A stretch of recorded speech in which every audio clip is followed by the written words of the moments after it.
हाल ही में जम्मू एडमिनिस्ट्रेशन की लापरवाही की वजह से 2 लोगों की जान चली गई और एक शख्स अभी भी जिंदगी और मौत के बीच में लड़ाई लड़ रहा है। आज हम उसी घर में मौजूद हैं जिनके घर से 2 लोगों की जान चली गई सिर्फ और सिर्फ जम्मू एडमिनिस्ट्रेशन की गलती की वजह से, उनकी लापरवाही की वजह से। अब जान चली गई या मर्डर हुआ, ये तो आप ही डिसाइड कीजिए। पर आज हम बात करेंगे विपिन जाड़ू और विमल जाड़ू के जो परिवार वाले हैं, वो हमारे साथ मौजूद हैं और जानते हैं कि आज एडमिनिस्ट्रेशन की तरफ से क्या इनके घर में कोई आया तो क्या सिर्फ आश्वासन दिया या फिर इंसाफ की भी बात कही जो इनको मिलना चाहिए। जी, आज आया कोई आपके घर पे? जी आज आए हैं। उनके कुछ लोग आए थे, उन्होंने मैडम चेक लाए थे 2-2 लाख के। मैं सोच के हैरान हूँ कि एक तो किसी के हाथ भिजवा दिया, खुद वो चल के इधर नहीं आए मेरे पास, बल्कि वो खुद भी एक लेडी हैं जी। मुझे ये बताएं वो कि जो 2-2 लाख हमें दिया है उन्होंने, उन 2-2 लाख में मैं क्या क्या कर पाऊँगी। मैं रेंट पे रहती हूँ, मेरा कोई आगे कारोबार नहीं था, मेरा कोई बिजनेस नहीं है, मैं ना नौकरी करती हूँ, मैं हाउस वाइफ हूँ। मेरे बच्चे हैं छोटे छोटे, एक 6 साल की बच्ची है, एक 10 साल की बेटी है। मुझे आप बताएं, ये 2 लाख दे के उन्होंने मेरे मुंह पे क्या चप्पल मार दी? क्या किया मुझे? मैं कैसे अपना घर चलाऊँगी? 5,000 रुपये रेंट देती हूँ महीने का, मुझे कोई आमदनी नहीं है। मेरे आदमी को मार दिया उन लोगों ने और फिर सामने तक नहीं आए, और अब ये बोल के चले गए कि आप ये ले लो।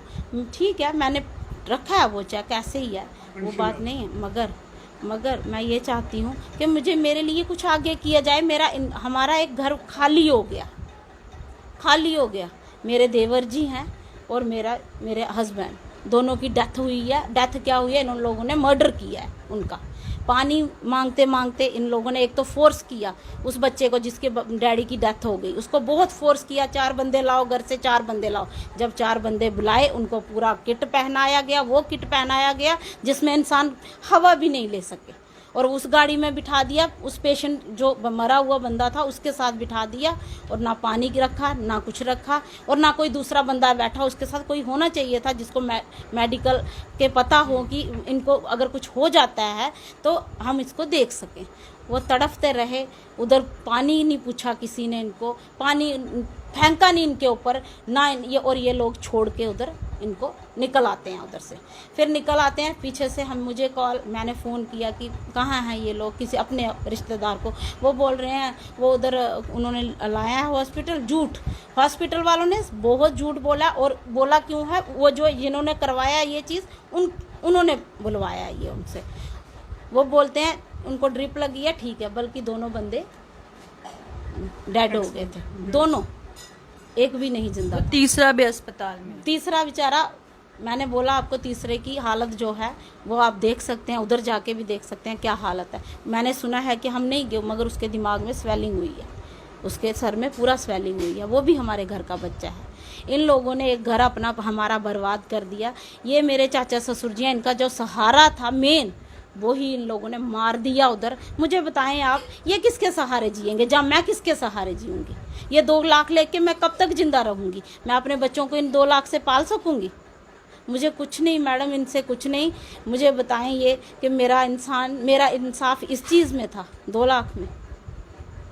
मेरे लिए जो मैंने बोला, मेरे लिए एक तो घर होना चाहिए, कहीं भी क्वार्टर, मेरे बच्चों का फ्यूचर सिक्योर होना चाहिए, और मुझे जॉब मिलनी चाहिए।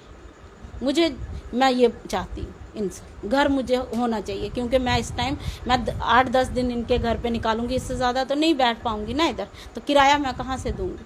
आगे मैं कैसे अपना घर चलाऊंगी? कैसे बच्चियाँ पालूंगी अपनी? किसके दम पे पालूंगी? ये लोग मुझे 2 लाख, मैं लेके जहाँ जाऊंगी 2 लाख ये दिखाऊंगी मुझे 2 लाख दिया है उन्होंने, अब ये देख लो 2 लाख। वो 2 लाख से मेरी ज़िंदगी निकलेगी? नहीं निकलेगी ना। तो मैं क्या करूँगी? ये मुझे जवाब दें। पर्सनल तौर पे मुझे थोड़ा सा बोलने आ जाते, मुझे थोड़ा भरोसा हो जाता, हमें थोड़ा भरोसा हो जाता कि नहीं, ये खुद मिले, कुछ करेंगे हमारे। ठीक है, आज जो लोग आए मैंने उनके भरोसे वो लिया है, मैंने रखा वो चेक अपने पास, इन्होंने भी ले लिया। मगर जो मेरी मांग है वो पूरी की जाए, क्योंकि जो मेरा कमाने वाला था, जरिया था, वही चला गया। बिल्कुल, जो कमाने वाला जरिया था वो चला गया। अब उसके बाद क्या करेंगे कि ये, हालांकि 2 लाख का मुआवजा भी मिल गया, हालांकि यहाँ आकर आश्वासन भी मिल गया, पर हम बात कर रहे हैं इंसाफ की, बात कर रहे हैं उन कल्प्रिट्स की जिनकी गलती की वजह से इनके घर के दोनों चिराग बुझ गए।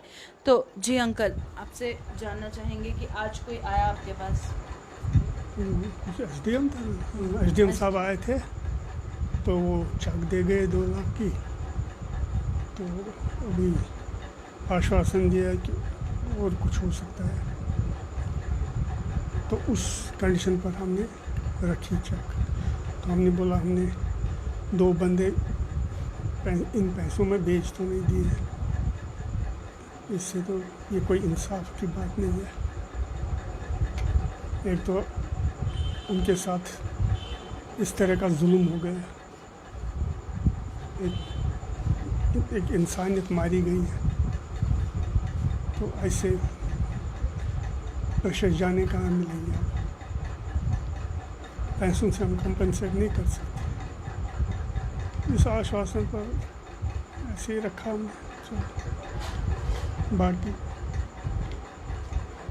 एडमिनिस्ट्रेशन को क्या कहेंगे, क्योंकि पानी के लिए तड़पते तड़पते उन्होंने जान गंवाई। वो इतने लापरवाह निकले कि उनको समझ ही नहीं आ रहा है कि सामने हमको 2 जाने तड़प रही है, तो उनको थोड़ा सा रिलीफ दे, थोड़ा पानी थोड़ा सा डाल दे, या चेन ही उनकी खुला दे ताकि वो बच जाएंगे। तो दोनों उनको उधर ही फेंक दिया और खुद भाग गए। गाड़ी होते हुए भी उन्होंने उनका कोई केयर नहीं किया। तो ये इससे काम है क्या? मिलिटेंट और क्या करते हैं? यही तो हाल है, ऐसा ही हाल हुआ उनके साथ। तो जिस तरह से आप बता रहे थे कि उनका सामान भी अभी तक नहीं पहुंचा है। जी, जो मेरे हस्बैंड थे उनकी पास फ़ोन, एक नॉर्मल फ़ोन था, फ़ोन मुझे मिल गया है, और पैसे उनकी जेब में थे, क्या 4-5 हज़ार 6 हज़ार रुपये थे। वो पैसे हमें कोई पैसा वापस नहीं। 120 रुपये टोटल मिला। आप मुझे बताएं, 120 रुपये लेके कोई जाएगा? कहीं भी जाएगा 120 रुपये लेके नहीं जाएगा कोई। दूसरी बात, जो मेरे देवर जी हैं, 2 फ़ोन थे, दोनों फ़ोन महंगे थे, साफ़ सुथरे अच्छी कंडीशन में फ़ोन थे, वो दोनों फ़ोन नहीं मिले हैं। उनकी जेब में से उनका वॉलेट मिला है, मगर 50 रुपये मिले हैं। 50 रुपये, आज कौन सा ज़माना है, छोटा बच्चा तो नहीं था वो, बिल्कुल ही 50 रुपये लेके दुकान पे थोड़ा ना जाना था। 50 रुपये मिले हैं वापस हमें। हमारे फ़ोन जो हैं, हम उनका पता किया जाए कि कहाँ रखे उन्होंने, फ़ोन वापस दें वो हमारे, क्योंकि वो कोई 2-3 ये नहीं है कि 2-3 हज़ार की चीज़ है, और स्कूटी उसने घर से ली हुई है, वो नहीं, उसका कोई अता पता नहीं है, चाबी नहीं है, स्कूटी का पता नहीं है। हमें पता करके दे, वो कहाँ छोड़ा उन्होंने हमारा सामान, और फ़ोन कहाँ रखे उस बच्चे के। जान तो निकाली उसकी, चीज़ें भी निकाली उसके जेब में से। तो सामान भी पूरा नहीं आया है। आपने सुना कि जो स्कूटी की चाबी थी वो भी इनको नहीं मिली है, साथ ही जो वॉलेट था इनके देवर का वो भी यहाँ पर नहीं पहुँचा है। 2 मोबाइल फ़ोन्स थे वो भी यहाँ पर नहीं पहुँचे। जो इनके हस्बैंड के पास पैसे थे वो भी पूरे इनके पास नहीं पहुँचे हैं। तो आप क्या कहेंगे, क्योंकि इंसाफ की हम बार बार बात कर रहे हैं, जो गाज आप पर गिरी है, क्या लगता है, जो कल इंक्वायरी बैठ गई है हालांकि, पर क्या लगता है, कितनी उम्मीद है इंसाफ की? बस उम्मीद ही है, उम्मीद है। जो सर आए थे, मैंने यही बोला है कि देखो, आप मुझे खुद बताओ, मेरी जो कंडीशन है ना, अगर मेरे साथ बेइंसाफ़ी हुई ना, जहाँ कुछ हुआ ना, ये फिर लास्ट में यही है कि मैं अपने दोनों बच्चे लूँ, जहाँ हाईवे पे जाऊँ, जहाँ फिर अपनी जान निकालूँ। यही 2 रास्ते, बस, इससे ज़्यादा कुछ नहीं है। क्योंकि आगे जरिया नहीं होगा। इंसान की जेब में जब पैसा नहीं ना होता है, वो मरने के अलावा कुछ और नहीं सोचता है। वही मेरे साथ होगा। मेरे बच्चे अभी उतने नहीं समझे, इनको मैं जहाँ लेके जाऊँगी चले जाएंगे, फिर वो देखूँगी वो क्या करते हैं। फिर ये लोग थोड़ा ना उनको छोड़ेंगे। जो मेरे साथ आज खड़े थे वो कल भी खड़े रहें। तो आपने देखी प्रशासन की लापरवाही, जिसने 2 लोगों की जान ले ली। एक इंसान अभी भी जिंदगी और मौत की लड़ाई लड़ रहा है और बाकी दूसरी ओर इनके परिवार वाले हैं जो कि मरने को मजबूर हैं। तो साफ तौर पर आपने सुना कि आज एसडीएम साहब तो आए, 2 लाख का चेक भी दिया, पर क्या उन्होंने सोचा इनकी जिंदगी 2 लाख रुपए से किस तरह से निकलेगी। और साथ ही हम ये उम्मीद करते हैं कि जल्द से जल्द इन लोगों को इंसाफ मिले और जो भी कल्प्रिट्स हैं उन पर कड़ी से कड़ी कार्रवाई होनी चाहिए। और जेके न्यूज़ पॉइंट तब तक इस मुद्दे को उठाएगा जब तक इन्हें जस्टिस नहीं मिलेगा।